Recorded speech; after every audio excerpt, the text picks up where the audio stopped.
ദൈവതിരുനാമം ദൈവതിരുനാമം മഹത്വപ്പെടുമാറാകട്ടെ.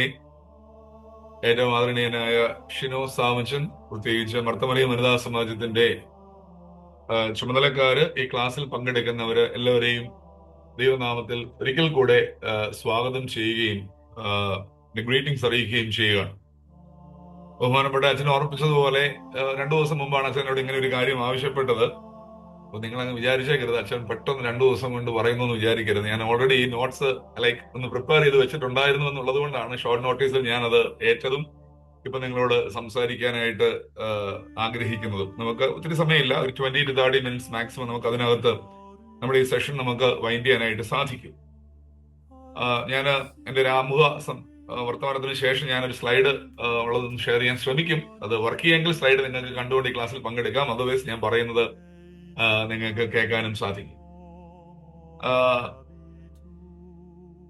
ഇതിന്റെ ഒരു ആമുഖം, സങ്കീർത്തനങ്ങൾ, പ്രത്യേകിച്ച് ഈ പെനിറ്റൻഷ്യൽ സാംസ് എന്ന് പറയുന്ന അനുതാപ സങ്കീർത്തനങ്ങളുടെ ഒരു ആമുഖം നമുക്ക് കഴിഞ്ഞ ക്ലാസ്സിൽ കിട്ടിയെന്ന് ഞാൻ മനസ്സിലാക്കുന്നു. ഞാനത് യൂട്യൂബ് വഴി ഞാനും ഇങ്ങനെ വളരെ റാൻഡമായിട്ട് ഷിനോച്ചന്റെ ഒരു ക്ലാസ് ഞാൻ കേട്ടിരുന്നു.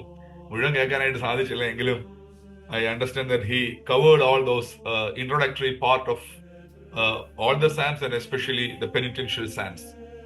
നമ്മൾ ഇന്ന് 6-ാമത്തെ സങ്കീർത്തനം അല്ലേ അച്ഛാ? 6-ാം സങ്കീർത്തനം അല്ലേ എടുക്കേണ്ടത്? അതെ അതെ അതെ അച്ഛാ, അതെ.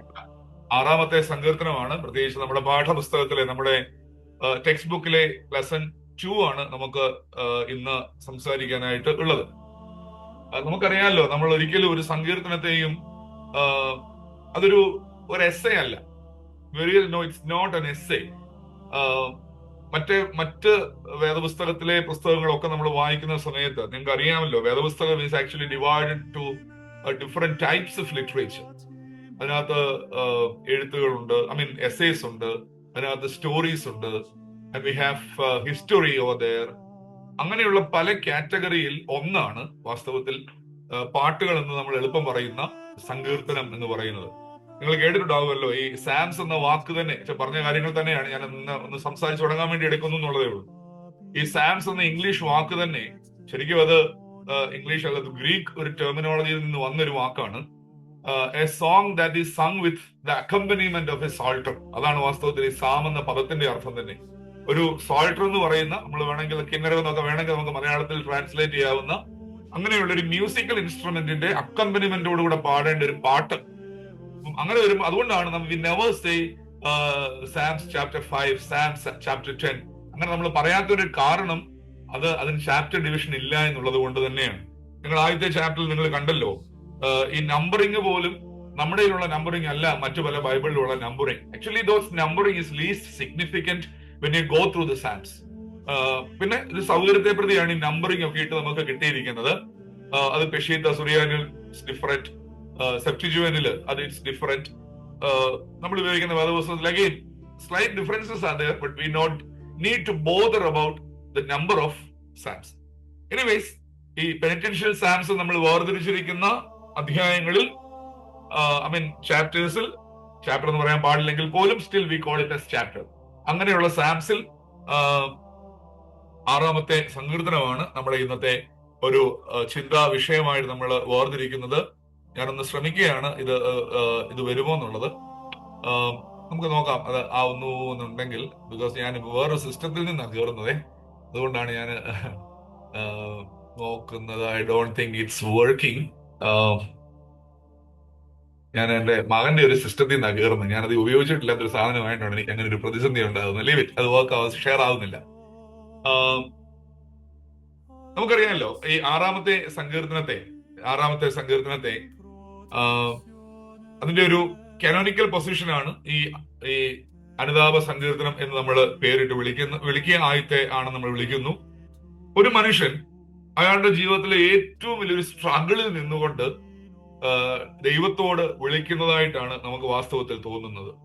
അതുകൊണ്ടാണ് യഹോവേ, നിന്റെ കോപത്തിൽ എന്നെ ശിക്ഷിക്കരുതേ, നിന്റെ ക്രോധത്തിൽ എന്നെ ദണ്ഡിപ്പിക്കരുത് എന്ന് പറഞ്ഞ് ഈ സങ്കീർത്തനം തുടങ്ങുന്നത്. അതായത് ഇങ്ങനെ ചിന്തിച്ചാൽ മതി, if you count my transgressions, my sin and my position, I am actually worthy or I am actually eligible for being punished. ഞാൻ ഇങ്ങനെ ശിക്ഷ കിട്ടാൻ അർഹനാണ്. എന്റെ പ്രശ്നം കാരണം ഞാൻ ഇങ്ങനെയൊക്കെ ആവാൻ ശരിക്കും എനിക്ക് കിട്ടേണ്ടതാണ്. ഞാൻ നിന്നോട് പ്രാർത്ഥിക്കുന്നു, എന്നോട് കരുണയാവുന്നു. ഇതാണ് ഒറ്റ വാചകത്തിൽ പറഞ്ഞാൽ ഈ സങ്കീർത്തനത്തിന്റെ ഒരു റിയലൈസിങ്. എന്റെ എല്ലാ പ്രശ്നങ്ങളെയും മനസ്സിലാക്കിക്കൊണ്ട്, ഞാൻ ശിക്ഷയ്ക്ക് അർഹനാണെന്ന് മനസ്സിലാക്കിക്കൊണ്ട് ഒരു മനുഷ്യൻ പ്രാർത്ഥിക്കുകയാണ്, നിലവിളിക്കുകയാണ്, ദൈവമേ എന്നോട് കരുണ തോന്നണമേ. ഞാൻ ഈ സങ്കീർത്തനം വായിക്കുന്ന സമയത്ത് പെട്ടെന്ന് എന്റെ മനസ്സിലേക്ക് പോയൊരു സാധനമാണ്, ഒരു കാര്യമാണ്.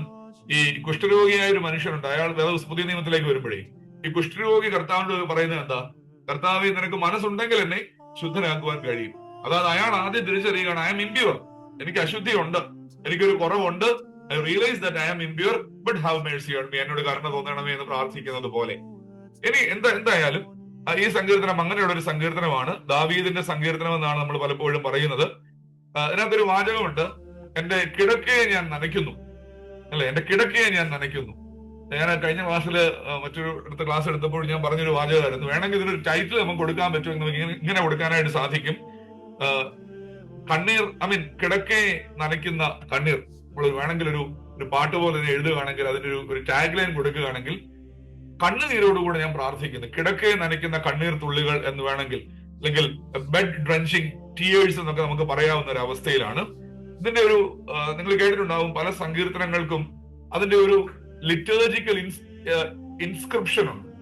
പല സങ്കീർത്തനങ്ങളുടെ മേളൊരു സാധനം എഴുതി വെച്ചിരിക്കുന്നത് കണ്ടു കാണും, അല്ലെ, ദാവീദിന്റെ സങ്കീർത്തനം, അല്ലെങ്കിൽ ദാവീദ് ഓടിപ്പോയപ്പോൾ എഴുതിയ സങ്കീർത്തനം എന്ന് പറഞ്ഞതുപോലെ ഈ സങ്കീർത്തനത്തിന്റെ ഒരു ടാഗ്ലൈൻ നമ്മൾ വായിക്കുകയാണെങ്കിൽ, to the chief musician with stringed instruments on an 8-stringed harp എന്നാണ് എഴുതിയിരിക്കുന്നത്. അഷ്ടമരാഗത്തിലൊക്കെ പാടേണ്ട ഒരു പാട്ടാണ്.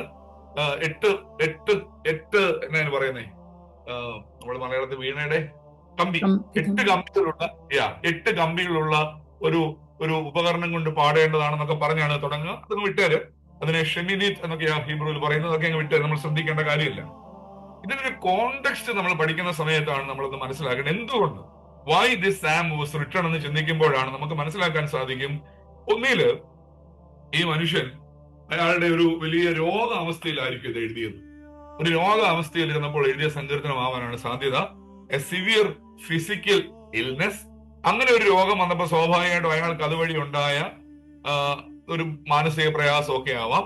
അതല്ലെങ്കിൽ ഒരു അല്ലെ, ഇപ്പം നമുക്കൊരു രോഗം വരുമ്പോൾ സ്വാഭാവികമായിട്ട് നമ്മൾ തന്നെ ആലോചിച്ച് നോക്കി, ചിലപ്പം ഒരു മാറാ രോഗമൊക്കെ വരുമ്പോൾ നമ്മൾ പറയും, ആരോടും പറയല്ലേ. എന്താ ആരുടെയും പറഞ്ഞാൽ കുഴപ്പം? നിങ്ങളത് ആലോചിക്കുക. അങ്ങനെ പറയല്ലേ, ആരും അറിയല്ലേ എന്ന് നമ്മൾ പറയാൻ കാരണം എന്നാ? നമുക്കൊരു നാണംകേടാണ്. ആരെങ്കിലും അറിഞ്ഞാൽ എങ്ങനെയാണ് എന്നെ കുറിച്ച് ചിന്തിക്കുന്നത്, വിചാരിക്കുന്നത്? അത് നമ്മുടെ ഒരു മെന്റൽ ആഗണിയുടെ, മെന്റൽ ഡിസ്ട്രസിന്റെ ഒരു പ്രതീകമാണ് വാസ്തവത്തിൽ. ഇത് ഹൈഡ് ചെയ്ത് വെക്കാൻ ഇവിടെ ഈ മനുഷ്യനെ സംബന്ധിച്ച് അങ്ങനെ ചിന്തിച്ചാൽ മതി. അയാള് ഒരു രോഗാവസ്ഥയിൽ കിടന്നുകൊണ്ട്, അപ്പൊ എല്ലാവരും അയാളെ കളിയാക്കി കാണും, അയാളെ എന്നാ പറഞ്ഞേ, മോശക്കാരനെന്ന് വിചാരിച്ചു കാണും. ആ ഒരു അവസ്ഥയിൽ വലിയ സങ്കടത്തിൽ എഴുതുന്ന ഒരു പാട്ടായിട്ടാണ് ഇത് എഴുതുന്നത്. 2, ഈ ഒരു അവസ്ഥയെ എങ്ങനെ ഈ മനുഷ്യൻ കാണുന്നു എന്നൊരു ചോദ്യമുണ്ട്. പ്രയാസത്തിലാണ്, ബുദ്ധിമുട്ടിലാണ്. അയാൾ അതിനെ ഒരിക്കലും ഒരു ബാഡ് ലക്കായിട്ടല്ല കാണുന്നതെന്ന് ഈ സങ്കീർത്തനം മുഴുവൻ വായിക്കാൻ നമുക്ക് മനസ്സിലാകും. ബാഡ് ലക്ക് എന്ന് പറയുന്നത് എന്റെ ജീവിതത്തിൽ ഒരു വിധിയാണിത്, അല്ലെങ്കിൽ എന്റെ ജീവിതത്തിൽ ദൈവം എന്നെ കൈവിട്ടത് കൊണ്ടാണിത് ഉണ്ടായത് എന്നല്ല. പിന്നെ എന്നാ, അയാൾ ഈ ഒരു അനുഭവത്തെ കാണുന്നത് as A time for his inner renewal, അയാളുടെ ഉള്ളിലുള്ള ഒരു ശുദ്ധീകരണത്തിന്, അയാളെ ഒന്നൊരു ഡിവൈൻ ചാസ്റ്റൈസ്മെന്റ് എന്നൊക്കെ നമുക്ക് പറയാവുന്നത് പോലെ ഒരു ആത്മീയ വീണ്ടെടുക്കലിനായിട്ടാണ് എനിക്ക് ഈ രോഗം വന്നത്, ഒരു സ്പിരിച്വൽ റെസ്റ്റോറേഷന് വേണ്ടിയിട്ടാണ് എനിക്ക് ഈ രോഗം വന്നത് എന്ന് ഈ മനുഷ്യൻ വിചാരിക്കുകയാണ്. നിങ്ങൾ ടി ജെ യേശുവാച്ചന്റെ ഒരു പുസ്തകമുണ്ട്. ടി ജെ യേശുവാച്ചൻ നമുക്കറിയാമല്ലോ. അതായത് പുസ്തകത്തിന്റെ പേര് മൗനിയായ 7 ദിനങ്ങൾ എന്നാണ്. മൗനിയായ 7 ദിനങ്ങൾ. അദ്ദേഹത്തിന് പുസ്തകത്തിൽ പറയുന്നത് എങ്ങനെയാണ്, നാക്കില് ക്യാൻസർ വന്നിട്ട് നാക്കിൽ ഇങ്ങനെ സൂചി കുത്തിയിട്ട് അദ്ദേഹം 7 ദിവസം മിണ്ടാതിരിക്കുകയാണ്. 7 ദിവസത്തെ അദ്ദേഹം വളരെ ക്രിയേറ്റീവായിട്ട് അദ്ദേഹത്തിന്റെ എക്സ്പീരിയൻസസ് ആണ് ആ പുസ്തകത്തിൽ പറയുന്നത്. പറഞ്ഞതുപോലെയാണ് ഈ മനുഷ്യനും അയാളുടെ ജീവിതത്തിൽ ഒരു പ്രയാസം ഉണ്ടായി, ഒരു സങ്കടം ഉണ്ടായി, ഒരു ബുദ്ധിമുട്ടുണ്ടായി. ഇതെന്റെ വിധിയല്ല, ഇതെന്റെ ജീവിതത്തിലെ ഒരു ഇൽനോമൻ അല്ല, ഒരു ബാഡ് ലക്ക് അല്ല. പിന്നെയോ I am regarding considering these particular days for my spiritual restoration. അതുകൊണ്ടാണ് ആ പുസ്തകത്തിന്റെ ഈ അധ്യായത്തിന്റെ അവസാനമാകുമ്പോഴേക്കും വളരെ പോസിറ്റീവായ ഒരു നോട്ടിലാണ് ഈ പാട്ട് അവസാനിക്കുന്നത് എന്നും കൂടെ നമുക്ക് മനസ്സിലാവും. 3, ഞാൻ ഇൻട്രോഡക്ടറി പാർട്ടിലായി സംസാരിക്കുന്നു. 1, ഇതിന്റെ കോണ്ടെക്സ്റ്റ് ഞാൻ പറഞ്ഞു. 2, അദ്ദേഹം ഈ ഒരു അവസ്ഥയെ എങ്ങനെ കണ്ടുവെന്ന് പറഞ്ഞു. 3, നമ്മൾ ഇതിന്റെ ഇൻട്രൊഡക്ഷൻ പഠിച്ച സമയത്ത് കഴിഞ്ഞ അധ്യായത്തിൽ നിങ്ങൾ ഓർത്തു കാണും, ലെസൺ 1-ൽ പഠിച്ചിട്ടുണ്ടാവും. ഈ പെനിറ്റൻഷ്യൽ സാംസിന്റെ എല്ലാ ഒരു ക്യാരക്ടറിസ്റ്റിക് പഠിക്കുന്ന സമയത്ത് നിങ്ങൾ കണ്ടു, ഒരു രോഗം വന്നു അല്ലെങ്കിൽ ഒരു പാപം ഉണ്ടായി എന്ന് പറഞ്ഞാൽ അത് മനസ്സിന്റെ ഒരു കാര്യം മാത്രമല്ല, പിന്നെ അത് ശരീരത്തെയും ബാധിക്കുന്നത് പോലെ, അല്ലെ? ശരീരത്തിന്, അത് നമ്മൾ ഹോളിസ്റ്റിക് എന്നൊക്കെ നമുക്ക് വേണം പറയാം. ഇവിടെ നമ്മളത് കാണുന്നുണ്ട്. അയാളുടെ ഈ അവസ്ഥയെ, അയാളുടെ ഒരു മാനസിക വ്യഥയാണ്, രോഗം വന്നത് മൂലമുള്ള ഒരു മാനസിക വ്യഥ. അത് അങ്ങോട്ടോ ഇങ്ങോട്ടോ, രോഗം വന്നതുകൊണ്ടുള്ള വ്യഥയാണോ അതോ വ്യഥ ഉണ്ടായത് കൊണ്ടുള്ള മാനസിക പ്രശ്നമാണോ, ശാരീരിക പ്രശ്നമാണോ?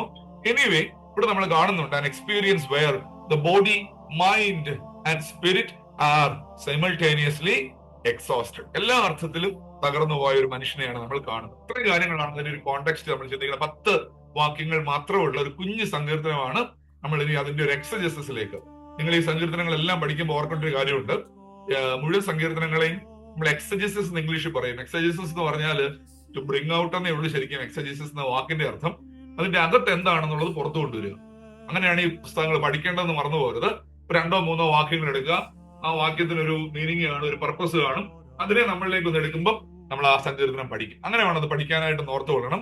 എനിവേ, നമ്മൾ ഇതിന്റെ ഒരു എക്സജസിസിലേക്ക് പോവുകയാണ്. ഞാൻ എക്സജറ്റിക്കൽ പാർട്ടിനെ ഒരു 3ആയിട്ട്, നമ്മുടെ പുസ്തകത്തിൽ നിന്ന് തന്നെ കേട്ടോ, ഒരു 3ആയിട്ടൊന്ന് തിരിച്ചിട്ടുണ്ട്. നിങ്ങളത് പുസ്തകം വായിക്കുമ്പോൾ മനസ്സിലാകത്തക്ക രീതിയിൽ ഞാൻ അതുപോലെ പറയുന്നു എന്നുള്ളതല്ല, അതിനെ ഒന്ന് നക്ഷലാക്കാനാണ് ശ്രമിക്കുന്നത്. 1 മുതൽ 3 വരെയുള്ള വാക്യങ്ങൾ, വേഴ്സസ് 1 to 3, 1 മുതൽ 3 വരെയുള്ള വാക്യങ്ങൾ, it's a cry for mercy. കരുണയ്ക്കായുള്ളൊരു നിലവിളിയാണ് വാസ്തവത്തിൽ. എന്നാ പറഞ്ഞു തുടങ്ങുന്നത്? യഹോവേ, നിന്റെ കോപത്തിൽ എന്നെ ശിക്ഷിക്കരുതേ, നിന്റെ ക്രോധത്തിൽ എന്നെ ദണ്ഡിപ്പിക്കരുതേ. യഹോവേ, ഞാൻ തളർന്നിരിക്കുന്നവനോട് കരുണയുണ്ടാകണമേ. യഹോവേ, എന്റെ അസ്ഥികൾ ഭ്രമിച്ചിരിക്കുന്നവനെ സൗഖ്യമാക്കണമേ. എന്റെ പ്രാണനും അത്യന്തം ഭ്രമിച്ചിരിക്കുന്നു, നീയോ യഹോവേ എത്രത്തോളം. ഞാൻ ആദ്യമേ പറഞ്ഞു, അയാളുടെ അവസ്ഥ, അയാൾ ആയിരിക്കുന്ന സിറ്റുവേഷനെ വാസ്തവത്തിൽ അദ്ദേഹം പോർട്രേറ്റ് ചെയ്യുകയാണ്. ആദ്യത്തെ ഒരു 1 മുതൽ 3 വരെയുള്ള വാക്യങ്ങൾ. അവിടെയാണ് നമ്മൾ മനസ്സിലാക്കേണ്ടത്. He acknowledges that I deserve this punishment. അല്ലേ? I deserve this, yet I appeal for your mercy. എനിക്കത് അർഹതയുള്ളതാണെങ്കിലും കർത്താവേ, നിന്റെ കരുണയോടെ. നമ്മളെപ്പോഴും നമ്മൾ വിശുദ്ധ കുർബാനയിലും മറ്റു പ്രാർത്ഥനകളിലും നമ്മൾ പറയുന്ന ഒരു വാക്ക് ഇത്, കർത്താവേ, നിന്റെ നീതി പ്രകാരമല്ല, നിന്റെ കൃപയും പ്രകാരം എന്നോട് കരുണ തോന്നണം. എന്നാ അതിന്റെ അർത്ഥം? നീതിയും കൃപയും. അതായത് നിയമം വെച്ച് നോക്കുകയാണെങ്കിൽ, അല്ലെ, അതിന്റെ ഒരു റോഡ് വെച്ച് അളന്നു നോക്കുകയാണെങ്കിൽ ഞാൻ ശിക്ഷയ്ക്ക് അർഹനാണ്.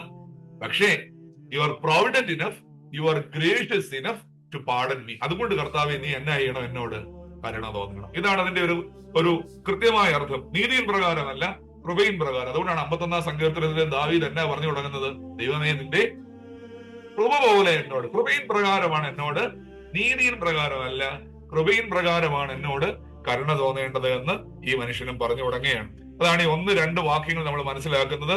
നിന്റെ കോപത്തിൽ, നീ കോപിച്ചിരിക്കുകയാണ്, ആ കോപത്തിൽ ഞാൻ തീർന്നു പോകും, പക്ഷെ എന്നെ ശിക്ഷിക്കരുത് കർത്താവേ. നിന്റെ ക്രോധത്തിൽ എന്നെ ദണ്ഡിപ്പിക്കരുത് കർത്താവേ. ഞാൻ തളർന്നു പോയിരിക്കുകയാണ്, എന്നോട് എന്ത് ചെയ്യണം? കരുണ തോന്നണം. മേഴ്സി ഓൺ മീ എന്നാണ് വാസ്തവത്തിൽ പറഞ്ഞിരിക്കുന്നത്. 2-ാം വാക്യം അവസാനിക്കുന്നത് എന്റെ അസ്ഥികൾ, ഞാൻ മുമ്പേ പറഞ്ഞ ഒരു ഹോളിസ്റ്റിക്, എന്റെ അസ്ഥികളെ കുറിച്ച്, അയാളുടെ ബോൺസിനെ കുറിച്ച്, അയാളുടെ അസ്ഥികളെ കുറിച്ച് പറയാണ്. അസ്ഥികൾ ഭ്രമിച്ചിരിക്കുന്നു, എന്നെ എന്ത് ചെയ്യണം? സൗഖ്യമാക്കണം. Heal me, God the healer. അല്ലെ? പാപം എന്ന് പറയുന്നത് പ്രത്യേകിച്ച് പഴയ നിയമകാലത്ത് ഇന്നും പാപത്തിൽ നിന്ന് ഒരു രോഗമൊക്കെ വരുന്ന സമയത്ത് എന്ത് കാരണമാണ് രോഗം വരുന്നതെന്ന് വിശ്വസിച്ചിരുന്നു അവർ? പാപം കാരണമാണ്, തങ്ങൾ ചെയ്ത പാപമൊക്കെ കാരണമാണ് തങ്ങൾക്ക് ഈ രോഗം വന്നത് എന്നൊക്കെ വിശ്വസിച്ചിരുന്ന ഒരു കാലം ഉണ്ടായിരുന്നു. നമ്മൾ അതിനെ കുറച്ചുകൂടെ ആഴത്തിലേക്കൊക്കെ കയറിയാൽ അതിന്റെ പഠനങ്ങളൊക്കെ അതിൽ നിന്നാണ് രോഗം വന്ന ഒരാൾ മരിക്കുമ്പോൾ, അല്ലെ, അപ്പം പാപവും മരണവുമായുള്ള ബന്ധവും അങ്ങനെ ഏറെ കാര്യങ്ങളുണ്ട്. അത്ര അകത്തേക്ക് കടക്കുന്നില്ല. ഈ കാര്യം മാത്രം ഒന്ന് ഓർത്തിരിക്കുക. ഈ മനുഷ്യൻ പറയുകയാണ്, എന്റെ ശരീരം പോലും ഇപ്പൊ തളർന്നു പോയിരിക്കുന്നു. സോ അദ്ദേഹത്തിന്റെ ഫിസിക്കൽ ഇൽനെസ്സും സ്പിരിച്വൽ കണ്ടീഷനോടെ ലിങ്ക് ചെയ്യുകയാണ്, അല്ലെ? His linking his spiritual condition with his physical illness. ഇത് തമ്മിലുള്ള ഒരു ബന്ധത്തെ കുറിച്ചാണ് ഈ 1 മുതൽ 3 വരെയുള്ള വാക്യങ്ങൾ നമ്മൾ അത് പറഞ്ഞ് അവസാനിപ്പിക്കുമ്പോൾ മനസ്സിലാകേണ്ടത്. സെക്കൻഡ് പാർട്ട് എന്ന് പറയുന്നതാണ്, 2ാമത്തെ ഒരു ഹെഡ്ലൈൻ ആണ്. 4 മുതൽ 7 വരെയുള്ള വാക്യങ്ങളിലാണ്. നമുക്ക് ഇതിന് ഇങ്ങനെ വേറെ വിളിക്കാം, death, morning and the language of tears. അതായത് ഇവിടെ പറയുന്നത് ഇങ്ങനെയാണ് 4 മുതലുള്ള വാക്യങ്ങളില്, യഹോവേ, തിരിഞ്ഞ് എന്റെ പ്രാണനെ വിടുവിക്കണം, നിന്റെ കാരുണ്യ നിമിത്തം എന്നോട് എന്നെ രക്ഷിക്കണം. മരണത്തിൽ നിന്നെ കുറിച്ച് ഓർമ്മയില്ലല്ലോ, പാതാളത്തിൽ ആർ നിനക്ക് സ്തോത്രം ചെയ്യും. എന്താ അതിന്റെ അർത്ഥം? അത് അന്നത്തെ കാലത്തെ ഒരു യഹൂദ സങ്കല്പമായിരുന്നു. വാസ്തവത്തിൽ ഒരാൾ മരിച്ചു കഴിഞ്ഞാൽ അന്ന് അവർ വിശ്വസിച്ചിരുന്നത് ഷിയോളിലേക്ക് പോകും. ഷിയോൾ, ഹെയ്ഡ്സ് നമ്മൾ ഇംഗ്ലീഷിൽ പറയുന്ന, അല്ലെ, നമ്മള് ആരാധനാക്രമത്തിൽ ഉപയോഗിക്കുന്ന വാക്കാണ് വെടിയ. ഷിയോളിൽ എന്നൊക്കെ ഒരു വാക്ക് പറയും, ഷിയോൾ. ഇവിടെ ഹെയ്ഡ്സ് നമുക്ക് ഇംഗ്ലീഷ് തന്നെ മനസ്സിലാക്കാൻ പറ്റും. പറയുകയാണ്, no one can praise you from Hades. പാതാളത്തിൽ നിന്ന് നിന്നെ ആർക്ക് സ്തുതിക്കാനൊന്നും പറ്റുകയില്ല. ഇങ്ങനെ ഒന്ന് ആലോചിച്ച് നോക്കി. ദൈവമേ, മരിച്ചു കഴിഞ്ഞ് സ്തുതിച്ചോളാന്ന് കരുതിയല്ല, പിന്നെയോ ജീവിച്ചിരുന്ന് നിന്നെ സ്തുതിക്കേണ്ടതിന് എന്നെ നീ സൗഖ്യമാക്കണം. അതാണ് ഈ മനുഷ്യന്റെ പ്രാർത്ഥന. ജീവനോടിരുന്ന് നിന്നെ സ്തുതിക്കാനായിട്ട് എന്നെ നീ സൗഖ്യമാക്കണം, സൗഖ്യമാക്കണം എന്നാണ് ഈ മനുഷ്യൻ പ്രാർത്ഥിക്കുന്നത്. He pleads to leave so that he may worship. അപ്പം ഇങ്ങനെ നമുക്കൊന്ന് ചിന്തിക്കാം, ജീവിച്ചിരുന്ന് സ്തുതിക്കേണ്ടതിന്. ഇങ്ങനെ ആലോചിച്ചേ, അപ്പൊ ജീവിച്ചിരിക്കുന്നത് എന്തിനു വേണ്ടിയിട്ടാണ്? ദൈവത്തെ ആരാധിക്കാനാണ്, ദൈവത്തെ സ്തുതിക്കാനായിട്ടാണ്. അപ്പൊ നമ്മൾ ഇതൊക്കെ പഠിക്കുന്നത് എന്തിനാണെന്ന് ചോദിച്ചാൽ നമുക്ക് നമ്മുടെ ജീവിതവുമായിട്ടൊക്കെ റിലേറ്റ് ചെയ്യാൻ വേണ്ടിയിട്ടാണ്. അപ്പൊ നമ്മള് ജീവിച്ചിരിക്കുന്നു എന്നുള്ളതിന്റെ ഒരു അടയാളം കൂടെയാണ് എന്ത്? എല്ലാ ദിവസവും ദൈവത്തെ സ്തുതിക്കുക എന്ന് പറയുന്നത്. ഇതിനെ നിങ്ങൾ റിലേറ്റ് ചെയ്ത് നോക്കണം. ഞാൻ ഇന്ന് രാവിലെ പ്രാർത്ഥിച്ചില്ലെങ്കിൽ അതിനർത്ഥം there are high chance for me to, ജീവനോ ശ്വാസമൊക്കെ പോകുന്നുണ്ടായിരിക്കും, മരണത്തിലേക്ക് പോകാനുള്ള സാധ്യത അധികമാണ്, അല്ലേ? അല്ലെങ്കിൽ വൈകിട്ട് പ്രാർത്ഥിച്ചില്ലെങ്കിൽ, അല്ലെ, പണ്ട് വെളിപാട് പുസ്തകത്തിൽ പറയുന്നുണ്ട്, ഈ യോഹന്നാൻ പറയുന്ന പോലെ, ജീവനുള്ളവന് നിനക്ക് പേരുണ്ടെങ്കിൽ നീ മരിച്ചവനാണ് എന്ന് പറയുന്നത് പോലെ, അല്ലെ? സർദീസ് എന്ന് പറയുന്ന ഒരു സഭയോട് പറയാണ്, നീ ജീവനുള്ളവൻ നിനക്ക് പേരുണ്ട്, പക്ഷെ നീ മരിച്ചവനാണെന്ന് പറയുന്ന പോലെയാണ്. നമ്മൾ ദൈവത്തെ സ്തുതിച്ചില്ലെങ്കിൽ അതിന്റെ അർത്ഥം ജീവനുണ്ടെന്ന് തോന്നിയേക്കാം, ഒരു മരിച്ചവനെ പോലെയാണ് ഞാൻ ജീവിക്കുന്നത്. നമുക്ക് തന്നെ ഒന്ന് ചിന്തിക്കാൻ സാധിക്കേണ്ടിയിരിക്കുന്നു. ലേറ്റ്. സോ അതാണ് അവിടെ പറയുന്ന ഒരു ആശയം. 6-7 വാക്യങ്ങൾ വളരെ ശ്രദ്ധേയമായിട്ട് നമ്മൾ മനസ്സിലാക്കേണ്ട ഒരു വാക്യമാണ്. ആ മനുഷ്യൻ പറയുകയാണ്, എന്ത്? എന്റെ ഞരക്കം കൊണ്ട് ഞാൻ തകർന്നിരിക്കുന്നു. അനുതാപ സങ്കീർത്തനം നമ്മൾ ഇതിന് പേരിട്ട് വിളിക്കുമ്പോൾ വളരെ ശ്രദ്ധയോടെ വായിക്കേണ്ട 2 വാക്യങ്ങളാണ് 6-7. എന്റെ ഞരക്കം കൊണ്ട് ഞാൻ തകർന്നിരിക്കുന്നു. രാത്രി മുഴുവനും ഞാൻ എന്ത് ചെയ്യുന്നു? ഞാൻ എന്റെ കിടക്കയെ ഒഴുക്കുന്നു. കണ്ണീർ കൊണ്ട് ഞാൻ എന്റെ കട്ടിലിനെ നനയ്ക്കുന്നു. ദുഃഖം കൊണ്ട് എന്റെ കണ്ണ് കുഴിഞ്ഞിരിക്കുന്നു. എന്റെ സകല വൈരികളും ഹേതുവായി ഞാൻ ക്ഷീണിച്ചിരിക്കുന്നു. എപ്പോഴാണ് നമ്മൾ കരയുന്നേ? എപ്പോഴാണ് കരയുന്നേ? പലതരത്തിലുള്ള കണ്ണുനീരുണ്ടാവും, അല്ലെ? പലതരത്തിലുള്ള കണ്ണീരുണ്ട്. സന്തോഷം വരുമ്പോൾ കരയുന്നവരുണ്ട്. പിന്നെ അറ്റ്മോസ്റ്റ് ഗ്രീഫ്, ഭയങ്കര സങ്കടം വരുമ്പോൾ കരയുന്നവരുണ്ട്. ഒരു കാരണമില്ലാതെ സിനിമ കണ്ടിട്ട് കരയുന്നവരും ഉണ്ട്. നമുക്കറിയാം, അങ്ങനെ കരച്ചിലിന് ഒത്തിരി സാധനമുണ്ട്. പക്ഷേ അനുതാപവും കണ്ണുനീരും തമ്മിൽ വല്ലാത്തൊരു ബന്ധമുണ്ട്. അനുതാപവും കണ്ണുനീരും. എന്താണ് അനുതാപവും കണ്ണുനീരും തമ്മിലുള്ള ബന്ധം? ഇവിടെ പറയുകയാണ്, അനുതാപത്തിന്റെ ഒരു വണ്ടർഫുൾ എക്സ്പ്രഷൻ ആണ് എന്ത്? ടിയേഴ്സ് എന്ന് പറയുന്നത്. നമ്മൾ ഒരു പാട്ടുണ്ട്, നിങ്ങൾ കേട്ടിട്ടുണ്ടോ എന്ന് എനിക്ക് അറിയില്ല. ഷീമാ നമസ്കാരത്തിൽ പാടുന്ന ഒരു പാട്ടാണ്. ഷീമാ നമസ്കാരം എന്ന് പറയുന്നത് നമ്മുടെ പൊതുവായ ആരാധനാക്രമമാണ്. ആ പാട്ട് ഇങ്ങനെയാണ് പാടുന്നത്, എന്ത്? നീ അനുതാപം ചിത്രമതാക്കാൻ നോക്കുന്നെങ്കിൽ വർണ്ണച്ചായം കൈക്കൊള്ളേണ്ട കണ്ണീരേൽക്കൂ. താപത്തിൻ വൻ പെരുനാളല്ലോ കണ്ണീർ വർഷം. കണ്ണീരാലേ മോചനമാർജി ചാനന്ദിക്കൂ. അവിടെയും പാട്ടുകാരൻ പറഞ്ഞ എങ്ങനെയാണേ, നിങ്ങളുടെ അനുതാപം കൊണ്ട് നിങ്ങൾക്ക് ഒരു പെയിന്റിംഗ് നടത്തണമെന്ന് ആഗ്രഹം ഉണ്ടെങ്കിൽ ആ പെയിന്റിങ്ങിന്റെ പെയിന്റ് എന്ന് പറയുന്നത്, അതിന് സെറാമിക് പെയിന്റും അല്ലെങ്കിൽ മറ്റൊരു പെയിന്റും വേണ്ട. Use your tears as a paint and draw a picture with your tears and that will be a wonderful painting about what? Repentance എന്നാണ് വാസ്തവത്തിൽ ഇവിടെ അത് തന്നെയാണ് പറയുന്നത് ഈ മനുഷ്യൻ, അല്ലെ? എന്റെ ഞരക്കം കൊണ്ട്, സങ്കടം കൊണ്ട് ഞാൻ തകർന്നിരിക്കുകയാണ്. അതെങ്ങനെയാണ് മനസ്സിലായത്, അല്ലെങ്കിൽ എങ്ങനെയാണ് അത് എക്സ്പ്രസ് ചെയ്യുന്നത്? കണ്ണുനീർ കൊണ്ട് എന്റെ കട്ടിലിനെ, കിടക്കയെ ഞാൻ നനച്ചിരിക്കുന്നു. രാത്രി മുഴുവൻ ഞാൻ കരഞ്ഞു. എന്റെ കണ്ണ് കുഴിഞ്ഞിരിക്കുന്നു. എന്റെ സകല വൈരികൾ നിമിത്തം ഞാൻ ക്ഷീണിച്ചു ഇരിക്കുന്നു എന്നാണ് വാസ്തവത്തിൽ പറയുന്നത്. നമുക്ക് ചിന്തിക്കാം, നമ്മുടെ നിശബ്ദമായ കണ്ണുനീരുകൾ ദൈവസന്നിധിയിലേക്ക് നമ്മളെ കൂട്ടിക്കൊണ്ട് വരുന്നു എന്നുള്ളൊരു ആശയത്തെയാണ് വാസ്തവത്തിൽ നമ്മൾ അതിനെ അവിടെ കൃത്യമായിട്ട് മനസ്സിലാക്കേണ്ടത് എന്ന് ഓർത്തിരിക്കുക.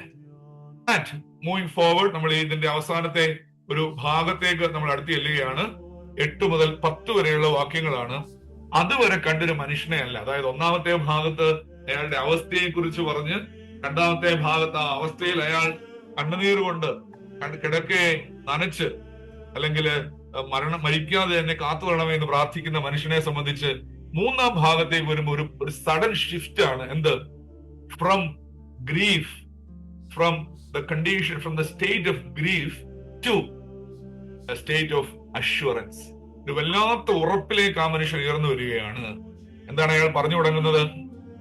8 മുതൽ 10 വരെയുള്ള വാക്യങ്ങൾ നോക്കി എന്താ പറയുന്നത്? നീതികേട് പ്രവർത്തിക്കുന്ന ഏവരുമേ എന്നെ വിട്ടുപോകുവിൻ. ആദ്യം നമ്മൾ പറഞ്ഞു അയാൾക്ക് സങ്കടമൊക്കെ ഉണ്ട് എന്നെ കുറിച്ച്, എല്ലാവരും അറിയുന്നതിനെ കുറിച്ച്. ഇപ്പം പറയാണ്, just go away from me. എന്നെ നിങ്ങൾ അങ്ങനെ കളിയാക്കൊന്നും പരിഹസിക്കുന്നു വേണ്ട. കാരണം എന്താണ്? യഹോവ എന്റെ കരച്ചിലിന്റെ ശബ്ദം കേട്ടിരിക്കുന്നു. He heard the sound of my cry. എന്റെ കരച്ചിലിന്റെ വിലാപത്തിന്റെ ശബ്ദം അവൻ കേട്ടിരിക്കുന്നു. യഹോവ എന്റെ അപേക്ഷ കേട്ടിരിക്കുന്നു. യഹോവ എന്റെ പ്രാർത്ഥന കൈക്കൊള്ളും. എന്റെ ശത്രുക്കൾ എല്ലാവരും ലജ്ജിച്ചു പോകും.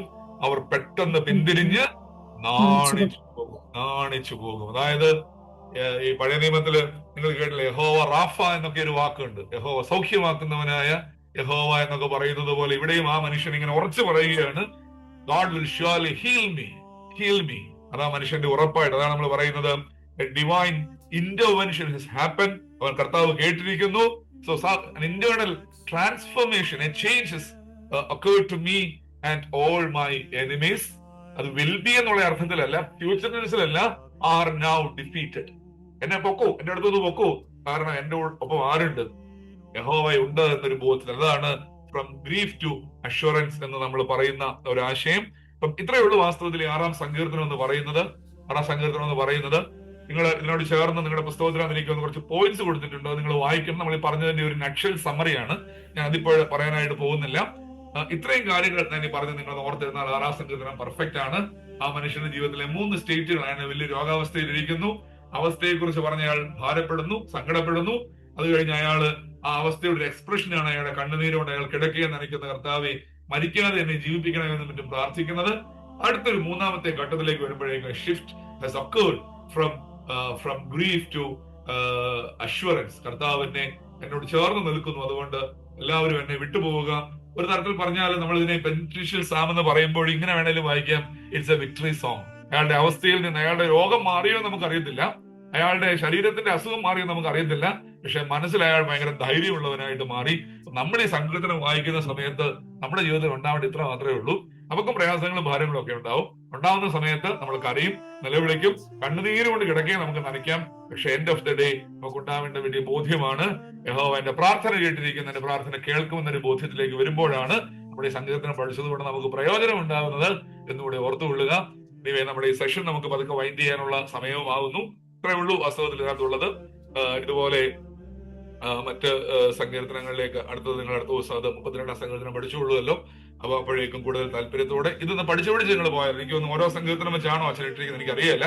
അങ്ങനെയാണെങ്കിൽ ഓരോ സങ്കീർത്തനങ്ങളും ഒന്ന് പഠിച്ചു പോവാണെങ്കിൽ നമുക്കെല്ലാം കൂടെ അവസാന ബാധ്യതയായിട്ട് മാറുകയില്ല. അപ്പം എന്റെ പ്രസന്റേഷൻ അവസാനിപ്പിക്കുകയാണ്. ബഹുമാനപ്പെട്ട അച്ഛനോടും എല്ലാവരോടും പ്രത്യേകമായ നന്ദി അറിയിക്കുന്നു. Thank you.